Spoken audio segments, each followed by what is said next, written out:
In today's video, I'm going to teach you how to add social follow us to Strikingly website. By the end, you'll have a clean, clickable set of social icons on your site that encourage visitors to follow you where you're most active. Start by signing into your Strikingly account and opening the site you want to update. From your dashboard, choose the correct website and click Edit. This takes you into the editor where all the changes happen in real time. If you manage multiple sites, double check the site name at the top so you're editing the right one.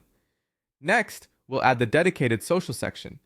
In the editor, click Add Section, then look for the social media option. Select it to drop a pre-built social block onto your page. You'll see a few layout choices. Some show larger icons, others are more compact or include text. Pick the layout that fits your design. Don't worry, you can switch layouts later without losing your links. So choose what feels right for your page structure. Now let's connect your profiles. Click directly on each social icon in the section and paste your full profile URL.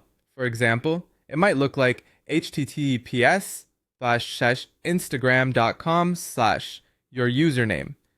Do this for the platforms you actually use, such as Facebook, Instagram, TikTok, YouTube, LinkedIn, or Twitter/X. Copy the links from your browser to avoid typos and make sure they point to your public profiles so visitors can access them.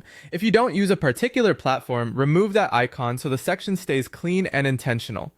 As you paste each link, the icon becomes active immediately and you can click to test it right in the editor. With the links in place, let's make the section match your brand. Click the text area and add a clear heading like Follow Us. Keep it short and friendly so it reads well on both desktop and mobile. Adjust the alignment. Centered works well in a footer, while left aligned can look great in a sidebar or near contact details. Use the style controls to tweak font size, weight, and spacing. Aim for strong contrast so the text and icons are easy to see, and make sure the icons are large enough to tap comfortably on a phone. If your theme uses a particular accent color, consider applying it to the icons for a cohesive look. That's it. Your icon